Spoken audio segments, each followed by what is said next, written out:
नमस्कार दोस्तों, जय हिंद जय भारत। मैं हूं CL Saini, CDRK Saini BEd classes में आप सभी का हार्दिक स्वागत है, अभिनंदन है। दोस्तों, हमारे इस चैनल पर आप द्वारा इस हेल्पलाइन नंबर पर जो भी कंटेंट हमें सेंड किए जाते हैं उन्हें हम ऑनलाइन समझाने का प्रयास करते हैं। दोस्तों, आज की लाइव क्लास के अंतर्गत हम इंटरनल एंड एक्सटर्नल मोटिवेशनल यानी कि आंतरिक एवं बाह्य अभिप्रेरणा के बारे में हम आपसे चर्चा करेंगे कि आंतरिक एवं बाह्य अभिप्रेरणा क्या होती है और आंतरिक एवं बाह्य अभिप्रेरणा में क्या क्या अंतर होता है। तो दोस्तों, आप सब बने रहें हमारे साथ, हमारे इस चैनल के साथ। और दोस्तों, यदि आप हमारे इस चैनल पर पहली बार आए हैं तो हमारे इस चैनल को सब्सक्राइब करें और पास ही बने बेल आइकन के बटन को जरूर दबावें, जिससे हमारे द्वारा जब भी कोई न्यू वीडियो अपलोड किया जाता है या लाइव क्लास चलाई जाती है तो उनके नोटिफिकेशन आपको मिल सके और आप अच्छा अधिगम करते हुए आप परीक्षा की अच्छी तैयारी कर सको। तो दोस्तों, यहाँ पर सबसे पहले हम आंतरिक प्रेरणा, आंतरिक अभिप्रेरणा के बारे में आपसे चर्चा करेंगे। आंतरिक प्रेरणा वह है जिसमें व्यक्ति के व्यवहार को आंतरिक इच्छा से प्रेरणा मिलती है। वह कुछ करने या प्राप्त करने के लिए, श्रम के लिए, यह किसी भी बाहर के प्रोत्साहन, दबाव, समय सीमा आदि के बजाय उपलब्धि, संतुष्टि, उपलब्धि की भावनाओं से शुरू होता है।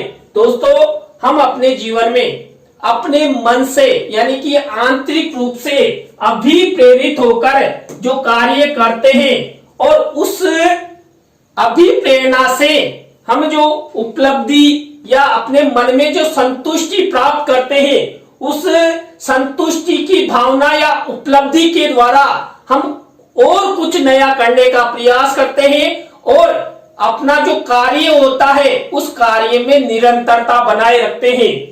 सीधे शब्दों में कहें तो एक निश्चित व्यवहार को अपनाने की प्रेरणा भीतर से आती है, क्योंकि यह स्वाभाविक रूप से संतोषजनक है। यह मजेदार, चुनौती, रुचि आदि से उत्पन्न होता है। प्रेरणा का कार्य के लिए अंतर्निहित है और इसलिए व्यक्ति स्वचालित रूप से कार्य में शामिल होता है। दोस्तों, हम अभिप्रेरित होकर कोई कार्य करते हैं, उस कार्य में हमारी रुचि होनी चाहिए। हम मन से अभिप्रेरित हो कि यह कार्य मैं कर सकता हूं, आगे बढ़ सकता हूं। आप जो कार्य नहीं कर सकते वो मैं कर सकता हूं। ये हमारी आंतरिक अभिप्रेरणा होनी चाहिए। मन से हम उस कार्य को करेंगे तो दोस्तों हम जरूर सफल होंगे, और यदि हम अपने मन से किसी कार्य को नहीं करेंगे, किसी कार्य में रुचि नहीं लेंगे तो हमारा कार्य सफलता की ओर नहीं जाएगा। इसलिए दोस्तों, हमें अपने जीवन में आंतरिक यानी कि किसी भी कार्य में हमारे मन को सक्रियता प्रदान करते हुए उस कार्य के प्रति संलग्न करना चाहिए।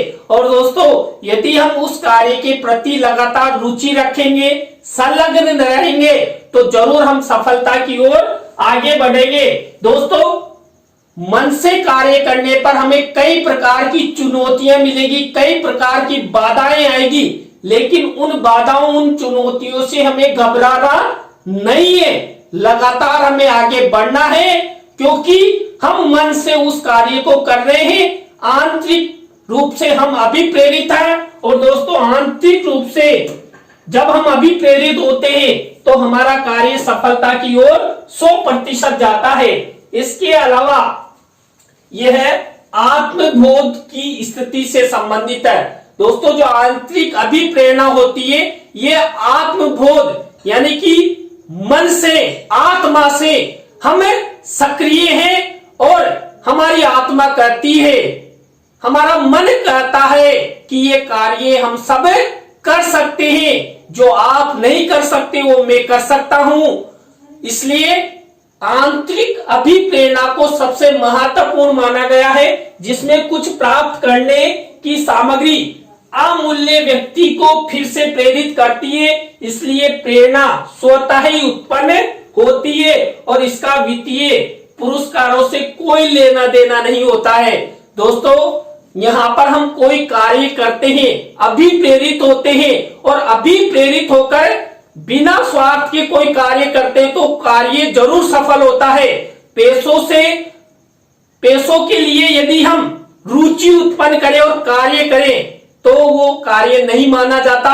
हमेशा हमारा कार्य निस्वार्थ होना चाहिए और दोस्तों, निस्वार्थ पूर्वक किया कार्य 100% सफल होता है। इसलिए आंतरिक अभिप्रेरणा सभी व्यक्ति के लिए, सभी छात्रों के लिए, समाज और राष्ट्र के नागरिकों के लिए अति आवश्यक है, क्योंकि यहाँ पर हम आंतरिक रूप से अभिप्रेरित होते हैं और अपने लक्ष्यों, अपने उद्देश्यों, अपने कार्यों के प्रति निस्वार्थ भाव से लगातार कार्य करते हैं। दोस्तों, आप सब जानते हैं, हमारे परिवारों को चलाने के लिए हम दिन रात मेहनत करते हैं, तब जाकर हमारे परिवार का पालन पोषण होता है। तो हम आंतरिक रूप से सक्रिय होंगे तो दोस्तों तभी हम अपने परिवार का पालन पोषण कर सकते हैं और आगे बढ़ सकते हैं। आंतरिक प्रेरणा से कार्य की उच्च गुणवत्ता, समय पर ढंग से कार्यों की सिद्धि, चुनौतियां का सामना करने और कार्य में उत्कृष्टता प्राप्त होती है। दोस्तों, मैंने अभी आपको बताया, यदि हम लगातार अपने मन से सक्रियता दिखाते हुए सक्रिय होकर कार्य करते हैं तो हमारा कार्य गुणवत्ता की ओर जाता है, अर्थात सफलता की ओर जाता है और हमारे कार्य में स्वच्छता भी दिखती है, स्पष्टता दिखती है, वस्तुनिष्ठता दिखती है और हमारा जो कार्य है उस कार्य की सिद्धि यानी कि सफलता की ओर वो कार्य जाने वाला है। और दोस्तों, हम जो कार्य करते हैं उस कार्य के मार्ग में अनेक चुनौतियां आती है, बाधाएं आती है, लेकिन आंतरिक रूप से हमने मन में ठान लिया कि हम इस कार्य को करेंगे, चाहे कुछ भी हो जाए, तो हम जरूर सफलता की ओर जाते हैं। इसलिए जीवन में हमें घबराना नहीं चाहिए।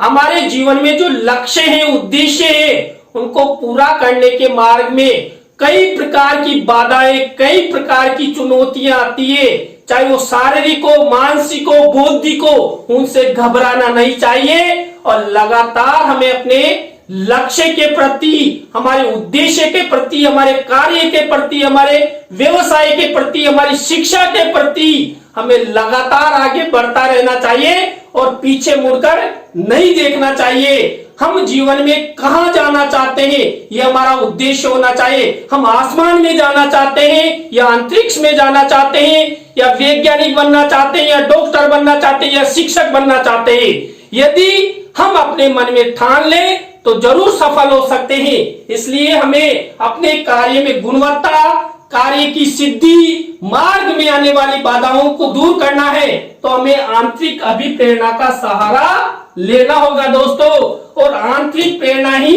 हमें आगे ले जा सकती है, बाहरी प्रेरणा से तात्पर्य। अब दोस्तों, यहां पर मैंने आपको आंतरिक प्रेरणा के बारे में बताया। आंतरिक प्रेरणा मनुष्य के लिए बहुत लाभदायक होती है और उनके लक्ष्य, उद्देश्यों को जरूर पूरा करती है। अब बाह्य प्रेरणा क्या होती है इसके बारे में समझिए। बाहरी प्रेरणा से तात्पर्य प्रेरणा के प्रकार से है, जिसमें प्रेरणा बाहरी शक्तियों के कारण होती है जो आपको इनाम अर्जित करने या नकारात्मक परिणामों से बचाने के उद्देश्य से कुछ करने या प्राप्त करने के लिए प्रेरित करती है। दोस्तों, यहाँ पर बाह्य प्रेरणा का मतलब है कि आप अभी प्रेरित होंगे, कार्य करेंगे तो आपको ये मिलेगा, यानी कि हम बाहरी रूप से पुरस्कार के लिए, पैसों के लिए अभी प्रेरित होते हैं और कार्य करते हैं। जैसे मान लीजिए शिक्षा का व्यवसाय है, शिक्षक अच्छा पढ़ाएगा तो उसे पेमेंट मिलेगा, तो शिक्षक क्या करेगा, बच्चों को अच्छा पढ़ाएगा। बच्चे अधिक से अधिक शिक्षित होकर अच्छा परिणाम देंगे, वो ये चाहेंगे मैं कक्षा 10 में, कक्षा 12 में मेरिट आऊं कि मुझे अच्छा पुरस्कार मिलेगा और मेरा माता पिता भी मुझे शाबाशी देंगे। तो इस हेतु यहाँ पर व्यक्ति या बालक अभिप्रेरित होते हैं। यह संचालक कंडीशनिंग का एक रूप है। ऑपरेटिंग कंडीशनिंग इनाम या सजा का उपयोग करता है ताकि कुछ व्यवहार की संभावना को आगे बढ़ाया जा सके। यह वेतन वृद्धि, प्रसिद्धि, ग्रेड, मान्यता, प्रशंसा या दंड की धमकी आदि हो सकता है। दोस्तों, जो बाह्य प्रेरणा होती है, इस बाह्य प्रेरणा के अंतर्गत व्यक्ति का वेतन भी उसे अभिप्रेरित करता है। व्यक्ति के जीवन में, व्यक्ति के कार्यों में एक बार वृद्धि होती है तो व्यक्ति उससे भी अभिप्रेरित होता है। और यदि व्यक्ति को या बालक को अपने जीवन में प्रसिद्धि मिलती है तो इस बाह्य प्रेरणा के द्वारा वो आगे बढ़ता है। इसके बाद ग्रेड, देखिए, जब बालक किसी कक्षा को पास करता है और उसे A+ मिल जाता है तो छात्र क्या सोचता है, अरे यार हम तो A+ में आ गए और अब तो इससे भी और कोई ऊपर ग्रेडिंग हो वो प्राप्त करेंगे। तो लगातार छात्र अभिप्रेरित होंगे। और मान लीजिए किसी भी प्रकार की मान्यता है, उस मान्यता को प्राप्त करने या समाज में उस मान्यता के संबंध में कोई नकारात्मक भावनाएं उन्हें दूर कर देते हैं। अभी देखिए, समाज को सुधारने वाले जो समाज सुधारक होते हैं वो अपने जीवन में जो हमारे समाज में रूढ़ियां और अंधविश्वास उनमें से एक को खत्म कर देते हैं। तो वो ये सोचते हैं हम दूसरे जो अंधविश्वास रूढ़ियां उसको भी अच्छी तरह खत्म कर सकते हैं, तो वो अभिप्रेरित होते हैं। किसी व्यक्ति को कुछ कार्य करने से प्रशंसा मिलती है, पुरस्कार मिलता है, तो वो क्या करेगा, यार मुझे तो प्रशंसा मिली, प्रसिद्धि मिली, मेरा नाम रोशन हुआ और मुझे पुरस्कार मिला, तो मैं कार्य और अधिक करूं। तो यहां पर इसके माध्यम से भी क्या होता है, व्यक्ति अभिप्रेरित होता है। दंड की धमकी, अब देखिए, कोई व्यक्ति दूसरे व्यक्ति को धमकी दे दे तो हम अभिप्रेरित होता, अच्छा आपने ऐसे कहा, देख लेंगे, चलो जी लाओ जी बंदूक। तो इस तरह व्यक्ति क्या करता है, अभिप्रेरित होता है, यानी कि सक्रिय हो जाता है, आपने मेरे बारे में ऐसा कैसे कहा।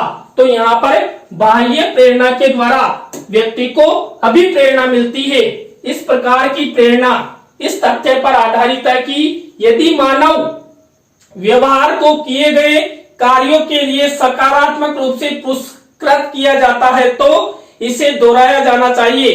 फिर भी इस तरह के व्यवहार का प्रतिफल शक्तिशाली और लंबे समय तक चलने वाला होता है ताकि इसमें सुधार हो, इसकी घटना की संभावना हो। दोस्तों, बाह्य अभिप्रेरणा के द्वारा व्यक्ति का व्यवहार परिवर्तन होता है और व्यक्ति के जीवन में जो व्यवहार परिवर्तन होता है उसके द्वारा जो पुरस्कार मिलता है, प्रशंसा मिलती है, यश मिलता है, प्रसिद्धि मिलती है, उसमें भी परिवर्तन किया जा सकता है। आपने देखा होगा जब मेडल मिलता है तो गोल्ड मेडल, सिल्वर मेडल, कांस्य पदक। अब मान लीजिए किसी व्यक्ति को कांस्य पदक मिला यानी पुरस्कार के रूप में, तो व्यक्ति क्या सोचेगा, अरे अभी मुझे कांस्य पदक मिला है, अब की बार मैं स्वर्ण पदक जीतूंगा। तो उससे यहाँ पर बाहरी रूप से व्यक्ति को अभिप्रेरणा मिली और उस अभिप्रेरणा के द्वारा व्यक्ति आगे बढ़ेगा। अब तक मौद्रिक इनाम को वांछित व्यवहार के लिए सबसे अच्छा प्रोत्साहन माना जाता है। हालांकि यह तर्क दिया जाता गया है कि क्या पैसा वास्तव में लोगों को प्रेरित करता है या यह बस उन्हें काम करने के लिए प्रेरित करता है। इसमें उच्च वेतन, सेवानिवृत्ति योजना, लाभ साझाकरण योजना, भुगतान की गई छुट्टियां, स्वास्थ्य बीमा, भोजन कूपन आदि जैसे लाभ शामिल हो सकते हैं। दोस्तों, जो बाह्य अभिप्रेरणा होती है, इस बाह्य अभिप्रेरणा के अंतर्गत व्यक्ति को पेशा मिलता है या अच्छा वेतन मिलता है या सेवानिवृत्ति से कोई योजना निकलती है, उस योजना के द्वारा भी व्यक्ति अभिप्रेरित होते हैं। या किसी भी तरह का कोई भी बाहरी लाभ मिलता है, उस बाहरी लाभ के द्वारा व्यक्ति अभिप्रेरित होते हैं और आगे बढ़ते हैं। अब देखिए, हम आपसे चर्चा करते हैं आंतरिक और बाह्य प्रेरणा के बीच में मुख्य रूप से क्या क्या अंतर होते हैं। तो यहाँ पर दोस्तों हम नंबर 1 के रूप में यहां पर पहला अंतर है, आंतरिक प्रेरणा में एक व्यक्ति कुछ हासिल करने के लिए काम करता है, लेकिन किसी बाहरी इनाम के लिए नहीं, बल्कि इस प्रक्रिया का आनंद लेने के लिए या इसे एक अवसर के रूप में लेने के लिए, नई चीजों, विचारों का पता लगाने और क्षमताओं को वास्तविक बनाने के लिए। इसके विपरीत बाहरी प्रेरणा में व्यक्ति इनाम अर्जित करने या कुछ सजा से बचने के प्रयास में एक निश्चित व्यवहार को अपनाता है। दोस्तों, यहाँ पर सारांश रूप में देखा जाए तो जो आंतरिक प्रेरणा होती है ये हमारे मन से होती है, हमारी आत्मा से होती है, और हम आत्मा या आंतरिक रूप से अभिप्रेरित होकर कार्य करते हैं और अपने लक्ष्य की ओर पहुंचते हैं। जबकि जो बाह्य प्रेरणा होती है ये व्यक्ति को बाहरी रूप से यानी कि पुरस्कार के रूप में या लाभ के रूप में कार्य करने के लिए अभिप्रेरित करती है। व्यक्ति उस लाभ या उस पुरस्कार को देखकर अभिप्रेरित होता है और आगे बढ़ता है। तो यहाँ पर आंतरिक प्रेरणा के माध्यम से व्यक्तियों को आंतरिक रूप से अभिप्रेरित किया जाता है, जबकि बाह्य प्रेरणा में व्यक्तियों को बाहरी रूप से लोभ लालच देकर अभिप्रेरित किया जाता है। मान लीजिए कोई व्यक्ति है, वह व्यक्ति किसी कंपनी में काम करता है और दूसरी कंपनी वाला कह दे कि वो कंपनी वाला आपको कितना पैसा देता है मंथली, कि साहब 50,000 रुपए देता है, तो कल से आप हमारे यहाँ आ जाना, 1 लाख रुपए महीना मिलेगा। तो व्यक्ति उन पैसों के प्रति बाह्य अभिप्रेरणा के तहत अभिप्रेरित होगा, उस कंपनी को छोड़ेगा और दूसरी कंपनी में चला जाएगा। तो बाह्य अभिप्रेरणा हमेशा लाभ के पथ पर कार्य करती है। आंतरिक प्रेरणा में यह वह क्रिया है जिसे महत्वपूर्ण माना जाता है, जिस पर व्यक्ति का नियंत्रण होता है। इसलिए लोगों को अपनी इच्छा या रुचि के लिए एक गतिविधि में भाग लेने के लिए बनाता है, न कि इनाम के लिए। देखिए, ऐसे देखा जाए तो आंतरिक रूप से जो आंतरिक प्रेरणा होती है वे व्यक्ति के लिए अच्छी होती है और मन से किसी कार्य को किया जाता है। जैसा कि बाहरी प्रेरणा में कार्य पूरा होने पर प्राप्त होने वाले परिणाम पर ध्यान केंद्रित किया जाता है। इसका मतलब ये है कि लोगों को मूर्त या अमूर्त इनाम प्राप्त करने के लिए कुछ करता है। देखिए, यहाँ पर मैंने जो उदाहरण बताया, अब जब हम बाहरी अभिप्रेरणा के तहत अभिप्रेरित होकर कोई कार्य करते हैं तो 1 महीना होते ही क्या किया जाएगा, अरे साहब आपने कहा था कि 1 लाख रुपए देंगे महीने का, तो आप जल्दी से हमारा पेमेंट दीजिए। यानी कि 1 महीना होते ही हम पैसों के लिए उससे कह देंगे, और उस कंपनी के मालिक ने यदि हमारा पेमेंट 5 दिन भी लेट कर दिया तो हम अभिप्रेरणा यानी कि भूल जाएंगे और फिर कहेंगे यार पहले कंपनी वाला ही ठीक था जो कम से कम समय पर पेमेंट तो देता था। तो यहां पर हम अभिप्रेरित तो हुए, लेकिन अभिप्रेरित के साथ साथ हमारे मन में नकारात्मक धारणा का भी विकास हुआ। किसके अंतर्गत? बाह्य प्रेरणा के अंतर्गत। आंतरिक प्रेरणा में नियंत्रण का स्थान उस व्यक्ति के अंदर होता है। देखिए, आंतरिक प्रेरणा जब जागृत होती है तो खुद का नियंत्रण होता है, किसी दूसरे का नियंत्रण नहीं होता है, क्योंकि हम अपने मन से किसी कार्य के प्रति संलग्न होते हैं और अभिप्रेरित भी हम स्वयं होते हैं जो कार्य करने का निर्णय लेता है। इसके विपरीत बाहरी प्रेरणा में नियंत्रण उस व्यक्ति के लिए बाहरी होता है जिसे कार्य करने के लिए कहा जाता है। देखिए, यहाँ पर अभिप्रेरित करने वाला कोई दूसरा होगा। अभी जो मैंने उदाहरण बताया, कंपनी का मालिक उसे अभिप्रेरित करेगा कि आपकी कंपनी में आपको 50,000 रुपए देते हैं तो मैं 1 लाख रुपए महीने दूंगा। तो व्यक्ति उस कंपनी के मालिक के द्वारा अभिप्रेरित हुआ और तब जाकर पुरानी कंपनी को छोड़ा और नई कंपनी में कार्य करने लगा। आंतरिक प्रेरणा का उद्देश्य अपने आप को संवारना, विकसित करना और संतुष्ट करना है, और क्षमता की पहचान करना है और क्षमताओं की खोज करना है। दूसरी ओर जो बाह्य प्रेरणा है उसका उद्देश्य इनाम अर्जित करना है, पुरस्कार प्राप्त करना है, लाभ की प्राप्ति करना है। और ये जो बाह्य प्रेरणा होती है, इसके माध्यम से हम क्या करते हैं, जो निश्चित नकारात्मक परिणाम होते हैं उनसे बचने के लिए हम कार्य करते हैं। मान लीजिए हम डर से कोई कार्य करें। अब मान लीजिए छात्र छात्रा होते हैं, शिक्षक के द्वारा उनको धमकाया जाएगा, पीटा जाएगा, तो छात्र क्या करेंगे, उस शिक्षक उस टीचर के डर से होमवर्क करेंगे। तो यहां पर कक्ष में भी ऐसी व्यवस्थाएं होनी चाहिए कि छात्र छात्रा शिक्षक से नहीं डरे, हमेशा वो आंतरिक अभिप्रेरणा के द्वारा अपने मन से पढ़े, लिखे और होमवर्क करे, आगे बढ़े, तो वही अभिप्रेरणा अच्छी मानी जाती है।